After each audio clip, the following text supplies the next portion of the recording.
तेलंगाना से कुछ खबरें इस वक्त आ रही हैं। तेलंगाना की ये तस्वीरें इस वक्त हैं।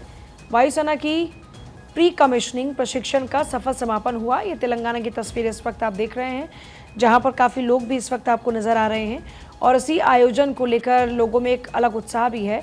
वायुसेना की प्री कमिश्निंग प्रशिक्षण का सफल समापन हुआ, जिसकी तस्वीरें इस वक्त आपके सामने। वायुसेना की प्री कमिश्निंग प्रशिक्षण का ये सफल समापन, जिसमें लोगों की मौजूदगी है खास तौर पर, और लगातार आपको तस्वीरें भी फिलहाल दिखा रहे हैं जहां पर लोग भी बढ़ चढ़कर भाग लेते हुए नजर आए।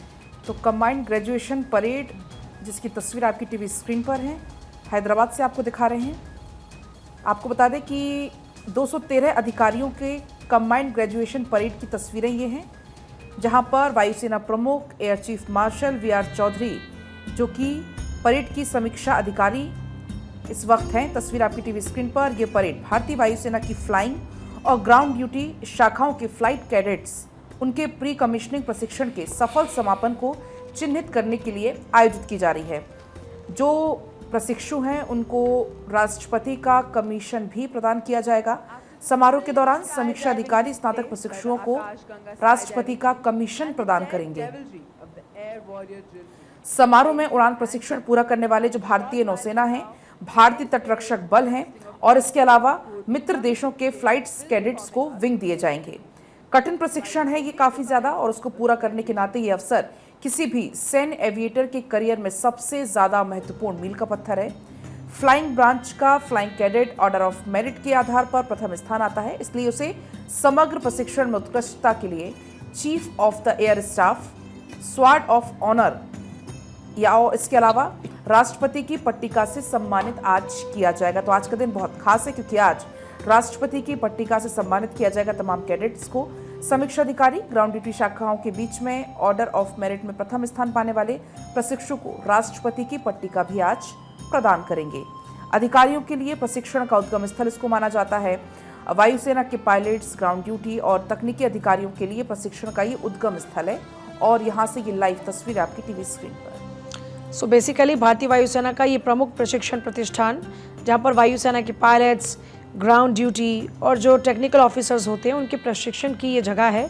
और ये जो एकेडमी है ऑफिशियली तब अस्तित्व में आई जब भारत के तत्कालीन राष्ट्रपति डॉक्टर जाकिर हुसैन ने 11 अक्टूबर 1967 को इसकी आधारशिला रखी।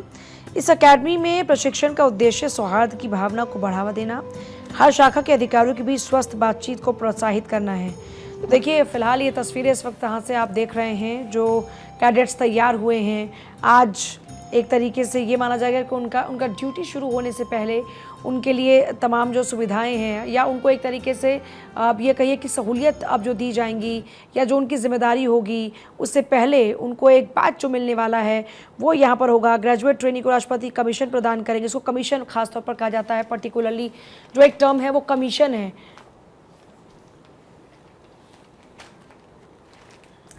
और अब आगे बढ़ेंगे, आपको बताएंगे कुवैत से बड़ी खबर, जहां पर 20 भारतीयों के शव लाए गए हैं कोची। नम हुई हर आंखें, परिजनों का रो रो कर बुरा हाल है। दरअसल आपको याद होगा कुवैत में बड़ा अग्निकांड हो गया था। एक किचन में आग लगी, सिलेंडर में ब्लास्ट हुआ और उसके बाद उस आग ने पूरी बिल्डिंग को अपनी चपेट में ले लिया था। उस बिल्डिंग में बहुत ज़्यादा मजदूर रह रहे थे और सबसे ज़्यादा उसमें केरल के रहने वाले थे। केरल के सीएम विजयन ने एयरपोर्ट पर श्रद्धांजलि दी, और आपकी टीवी स्क्रीन पर ये तस्वीरें, जैसे ये हादसा हुआ विदेश राज्य मंत्री कीर्तिवर्धन सिंह तत्काल कुवैत के लिए रवाना हुए। वो वहां पहुंचे क्योंकि इसमें कुछ घायल भी थे। करीब 6 लोगों के घायल होने की इसमें खबर आई थी जो भारतीय हैं। जाकर उनसे मुलाकात की थी राज्य विदेश मंत्री ने, और उसके बाद तमाम जो शव हैं उनको लेकर कोच्चि एयरपोर्ट पर पहुंचे। जब कोच्चि एयरपोर्ट पर पहुंचे तो आप देखिए वहां पर कैसे हर नम आंख ने विदाई दी। परिजनों का रो रो कर बुरा हाल है, क्योंकि ये तमाम जो मजदूर हैं वो काम करने के लिए कुवैत गए हुए थे और इस बिल्डिंग में आग लग गई। सिलेंडर में ब्लास्ट हुआ। सिलेंडर में ब्लास्ट जैसे ही होता है बहुत कंजस्टेड वो पूरी बिल्डिंग थी, उसमें बहुत ज़्यादा मजदूर रह रहे थे। किसी को समझने का, किसी को भागने का मौका वहाँ पर नहीं मिला, और इसमें कई लोगों की मौत हो गई थी, जिसमें से भारतीयों में दक्षिण भारत के सबसे ज़्यादा थे।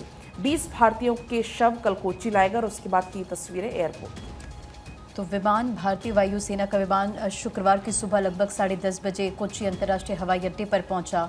स्वदेश पहुंचे 45 शव को देखकर आंखें नम हो गई। कुवैत से 25 भारतीयों के शव पहुंचे दिल्ली और विशेष विमान से दिल्ली एयरपोर्ट लाए गए शव। आपको बताते चलें कि गमगीन हुई हर आंख और श्रद्धांजलि दी गई है। अखबारों में भी इसका जिक्र है। शुक्रवार की शाम 14 शवों को लेकर विमान कोच्चि से दिल्ली पहुंचा और एक घायल की मौत गुरुवार और शुक्रवार की दरमियानी रात को इलाज के दौरान हो गई है, जिसका शव प्रक्रिया पूरी करने के बाद लाया जाएगा। और कुवैत में भारतीय दूतावास के अनुसार अग्निकांड में जान गंवाने वाले 46 भारतीयों में से 23 केरल के हैं, तमिलनाडु के 7 हैं, आंध्र प्रदेश और उत्तर प्रदेश के 3-3, ओडिशा के 2 और बिहार, पंजाब, कर्नाटक, महाराष्ट्र, पश्चिम बंगाल, झारखंड और हरियाणा के 1-1 नागरिक इस पे इनके शव हैं।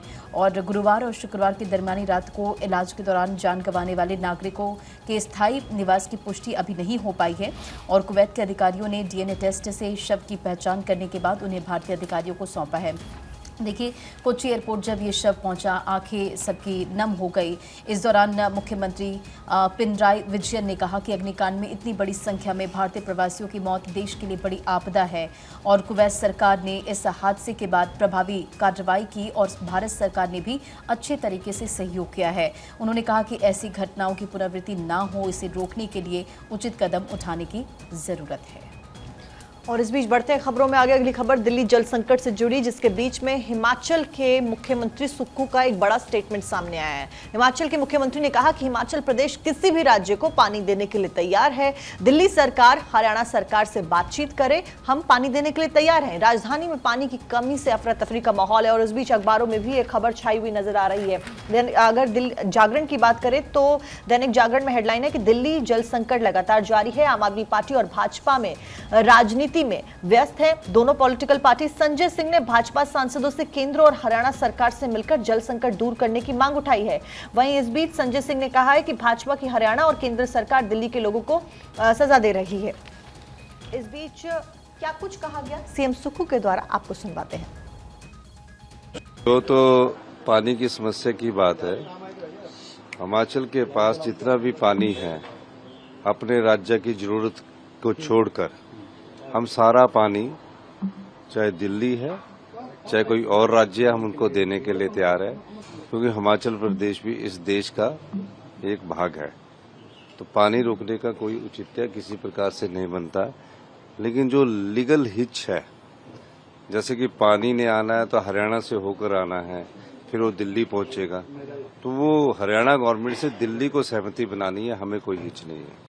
तो देखिए, एक तरफ जहां गर्मी लगातार बढ़ती जा रही है, गर्मी को लेकर अलर्ट जारी किया गया है, वहीं हरियाणा और सीधे तौर पर हिमाचल प्रदेश का कहना है कि हम पानी देने को तैयार हैं और हम पानी दे रहे हैं। लेकिन बड़ा सवाल यहां पर टैंकर माफियाओं की मनमानी के ऊपर भी खड़ा हो रहा है और कोर्ट ने भी इसको लेकर दिल्ली सरकार को जमकर फटकार भी लगाई। पूजा और देखिए, हालांकि सुप्रीम कोर्ट ने इस पूरे मामले को लेकर दिल्ली सरकार से पूछा कि पहले आप ये बताइए कि आपने पानी की बर्बादी को रोकने का क्या इंतजाम किया है, क्योंकि दिल्ली की सरकार लगातार आरोप लगा रही है हरियाणा पर कि वहाँ से पानी जो है हमारा 18 से 20% कम हो रहा है। आगे बढ़ती बात होगी येदियुरप्पा की, जिनको कर्नाटक हाईकोर्ट से राहत मिली है। कर्नाटक हाईकोर्ट ने 17 जून तक गिरफ्तारी पर रोक लगा दी है। पॉक्सो मामले में गिरफ्तारी पर रोक लगाई है। और अब आगे बढ़ेंगे, बात होगी जम्मू कश्मीर की। जम्मू कश्मीर में आतंकी घटनाएं लगातार बढ़ रही हैं और उसके बाद से सेना ने बड़े पैमाने पर सर्च ऑपरेशन शुरू किया है। ड्रोन का व्यापक इस्तेमाल इसमें हो रहा है।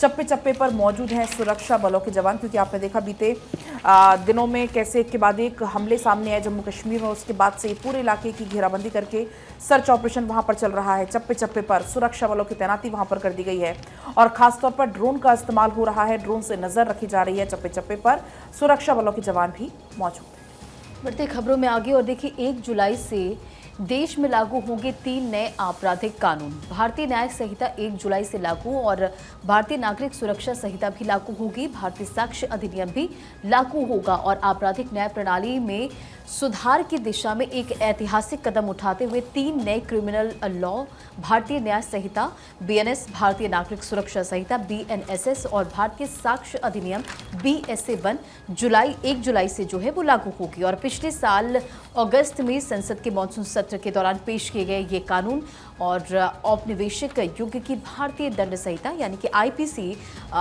CRPC और 1872 के भारतीय साक्ष्य अधिनियम की जगह लेंगे। इस बीच अब बात करते हैं खबरों में शराब घोटाले की, जिसके मामले में मुख्यमंत्री अरविंद केजरीवाल की नियमित जमानत पर सुनवाई को टाल दिया गया है। नियमित जमानत पर 19 जून को अब राउज एवेन्यू कोर्ट में फिर से सुनवाई होगी, तो अरविंद केजरीवाल की जो नियमित जमानत याचिका थी उसके ऊपर सुनवाई फिलहाल टल गई है। कोर्ट की तरफ से कहा गया केजरीवाल को राहत दी जाए या नहीं, ईडी का इससे कोई लेना देना नहीं है।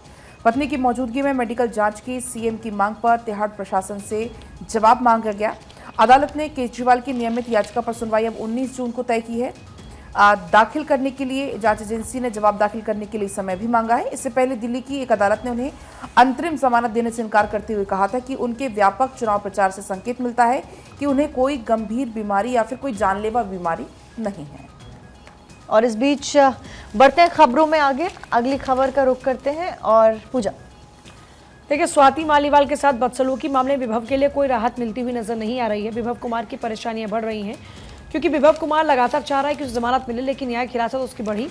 30 तारीख कोर्ट ने एक दिन की न्यायिक हिरासत को बढ़ा दिया है। विभव कुमार को आज कोर्ट में पेश किया जाएगा और अब फिर से देखना होगा कि विभव के लिए कोई राहत भरी खबर आती है कि नहीं आती, क्योंकि देखिए विभव कुमार के ऊपर जिस तरह स्वाति मालीवाल के साथ बदसलूकी के आरोप लगे हैं और ये पूरा मामला तूल पकड़ता भी नजर आया। ऐसे में जाहिर तौर पर एक तो विभव के ऊपर आरोप ये भी है कि उसने सबूत मिटाए। जब बात सबूत मिटाने की आ जाती है तो ऐसे में जो जमानत याचिका होती है उसमें रोड़ा पड़ने लगता है, क्योंकि यही एक बड़ा आधार होता है कि अगर इनको छोड़ दिया गया तो ये सबूतों को मिटाने का काम करेंगे और इसीलिए जांच प्रक्रिया जो है वो उससे प्रभावित होगी। तो अब देखना होगा कि विभव कुमार की याचिका जो है जमानत की, उसमें आज क्या दलीलें दी जाती हैं, उसको राहत मिलती है या नहीं मिलती। लेकिन फिलहाल विभव कुमार की कल न्यायिक हिरासत को एक दिन के लिए बढ़ा दिया गया था। और अब बात होगी उत्तराखंड के अल्मोड़ा वनाग्नि पर सीएम धामी का एक्शन। सीएम धामी ने 3 अधिकारियों को सस्पेंड इसमें किया है।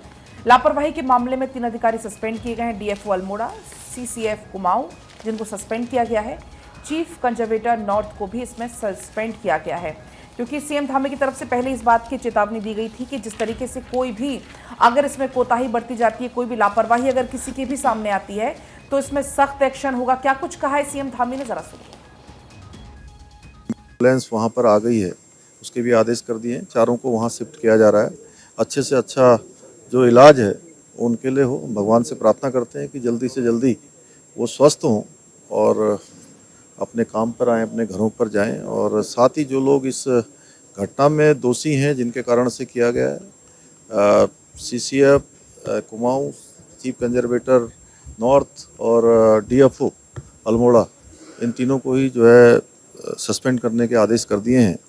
और इसमें सीधे सीधे चेतावनी है, क्योंकि मैं लंबे समय से हम लोग लगातार ये कहते रहे हैं कि हमारे जो उच्चाधिकारी हैं वो धरातल पर चीज़ों को देखें, उन पर जाकर देखें, किसी प्रकार की कोई लापरवाही न बरतें। तो आपने सुना कि कोई भी लापरवाही बर्दाश्त इसमें नहीं की जाएगी। और इसी को देखते हुए, क्योंकि बीते दिनों भी आपने देखा कैसे लगातार कई इलाकों में आग लगी और आग धीरे धीरे रिहायशी इलाकों में जाकर फैल रही थी। एक पैनिक की स्थिति वहां पर हो गई थी, कई लोगों को वहां से शिफ्ट कराना पड़ा। और अब सीएम धामी ने ये साफ किया है कि लापरवाही सामने इसमें आई और लापरवाही के मामले में 3 अधिकारी जिनको सस्पेंड किया गया है, जिसमें डीएफओ अल्मोड़ा, सीसीएफ कुमाऊं जिनको सस्पेंड किया है और चीफ कंजर्वेटर नॉर्थ को भी इसमें सस्पेंड किया गया है। तो लगातार तस्वीरें उत्तराखंड से सामने आ रही है। अल्मोड़ा की फिलहाल ये तस्वीरें देखिए, एक तरफ आग पर काबू पाने की कोशिश की जा रही, लेकिन फिलहाल अभी तक आग पर किसी तरह की राहत नहीं है, क्योंकि जंगल में आग लगातार फैलती जा रही है। अखबारों में भी इसका जिक्र है, लेकिन ये तस्वीर देखिए, फिलहाल सीएम धामी ने 3 अधिकारियों को सस्पेंड कर दिया है। अल्मोड़ा वनाग्नि पर सीएम धामी का एक्शन, और लगातार कोशिश की जा रही कि आग पर काबू पाया जा सके, लेकिन फिलहाल कहीं से कोई राहत मिलती हुई नजर नहीं आ रही। साक्षी, अगली खबर मुंबई से, जहां पर मुंबई के एंटप हिल इलाके में बड़ा हादसा हो गया। 3 मंजिला मकान की दीवार अचानक से गिर जाती है। अब इस दीवार ढहने की वजह से 2 महिलाओं की दर्दनाक मौत इस मलबे में दबकर हो गई है। फिलहाल लगातार जो वजह है उसको भी ढूंढा जा रहा है, क्योंकि कैसे ये मकान गिर जाता है, अगर इसकी हालत झरझर थी तो पहले से नोटिस दिया गया, नहीं दिया गया, ऐसे तमाम सवाल फिलहाल खड़े किए जा रहे हैं। चलिए आगे बढ़ेंगे और बात होगी रांची की, जहां पर ट्रेन में आग की अफवाह फैली और उसके बाद इसी आग की अफवाह के कारण से जो चलती ट्रेन से लोग थे वो कूदे और ट्रेन से कूदने से मालगाड़ी की चपेट में वो आए और हादसे में 3 यात्रियों की मौत की खबर है। बहुत ही दर्दनाक ये हादसा है, जहां पर आग की अफवाह के चलते ट्रेन से ही लोग कूद गए और ट्रेन से कूदे तो ट्रेन से ही वो कट गए और 3 लोगों की बहुत ही दर्दनाक मौत हुई। देखिए, झारखंड में मालगाड़ी की चपेट में आने से 3 की मौत। जमशेदपुर का ये पूरा मामला है। झारखंड के पूर्वी सिंहभूम जिले में शुक्रवार को एक रेलवे स्टेशन के पास मालगाड़ी की चपेट में आने से 2 बच्चों समेत 3 लोगों की जान चली गई है। पुलिस ने ये पूरी जानकारी दी है। ये दुर्घटना उस समय हुई जब एक पुरुष और 2 वर्षीय एक बच्चा 3 साल की एक बच्ची सुबह सुबह जमशेदपुर शहर के बाहरी इलाके में गोविंदपुर हॉल्ट स्टेशन के पास रेल लाइन पार कर रहे थे और इसी बीच ये हादसा हुआ। और अब आगे बढ़ेंगे, बात उज्जैन की होगी। उज्जैन में सट्टे के खिलाफ सबसे बड़ी कार्रवाई हुई है। छापेमारी में विदेशी करेंसी समेत करीब 15 करोड़ रुपए कैश बरामद हुआ है। तस्वीरें आप देखिए, यहाँ पर जो कैश बरामद हुआ है, पुलिस ने फिलहाल 9 लोगों को इसमें गिरफ्तार कर लिया है। नोट गिनने के लिए मशीनें वहां पर मंगानी पड़ी हैं। सोने चांदी के अलावा अन्य सामान भी जब्त हुए हैं। 9 आरोपी अब तक फिलहाल गिरफ्तार हो चुके हैं और इन लोगों के पास से विदेशी करेंसी भी बरामद हुई है। हालांकि इस पूरे मामले में जांच लगातार चल रही है। पुलिस ने आरोपियों के पास से mobile phone, 19 laptop, 5 Mac mini, 1 iPad, अंतर्राष्ट्रीय सिमें, पेन ड्राइव, 3 मेमोरी कार्ड, इसके अलावा भारी मात्रा में करोड़ों रुपए कैश बरामद किया है। साथ ही विदेशी करेंसी के साथ साथ करोड़ों का लेन देन का हिसाब किताब भी इसमें सामने आया है। जो गिरफ्तार किए गए आरोपी हैं वो पंजाब, राजस्थान और मध्य प्रदेश के रहने वाले हैं, जिनके तार राष्ट्रीय और अंतर्राष्ट्रीय स्तर पर भी फैले हुए हैं। इस पूरे मामले में लगातार जांच चल रही है। दरअसल ये पुलिस को सूचना मिली, उसके आधार पर पुलिस ने दबिश दी। आपको बता दें कि T20 वर्ल्ड कप में बांग्लादेश और नीदरलैंड का मैच पर यहाँ पर सट्टा खेलने का काम ये आरोपी करवाया करते थे। और जो पकड़े गए जो आरोपी, उनमें से 1 राजस्थान के, 4 पंजाब का रहने वाले हैं और साथ ही साथ मध्य प्रदेश के रहने वाले भी इसमें आरोपी ये बताए जा रहे हैं। तो बड़ी कार्रवाई यहां पर हुई है। पुलिस ने 9 लोगों को अब तक इसमें फिलहाल गिरफ्तार कर लिया है। जो क्रिकेट का सट्टेबाजी का पूरा जो बड़ा खेल यहां पर चल रहा था, उसका उजागर, उसका पर्दाफाश यहां पर पुलिस ने किया है और करोड़ों रुपए कैश बरामद किया। देश छोड़कर ना भागें, इसके लिए लुकआउट सर्कुलर भी जारी करने की बात कही गई है। मौके पर 7 देशों की करेंसी के साथ साथ करोड़ों रुपए नोट यहां पर बरामद किए गए हैं। उज्जैन के एसपी ने इस बात की पुष्टि की और ये पूरी जानकारी दी है कि बड़े स्तर पर एक सट्टेबाजी का गिरोह यहां पर चल रहा था। पुख्ता सूचना जुटाने के बाद 2 से 3 जगहों पर उज्जैन में एक साथ दबिश दी गई। उज्जैन में सट्टे के खिलाफ ये सबसे बड़ी कार्रवाई, जिसकी तस्वीरें आप इस वक्त अपने स्क्रीन पर भी देख रहे हैं। खबरों का सिलसिला जारी है।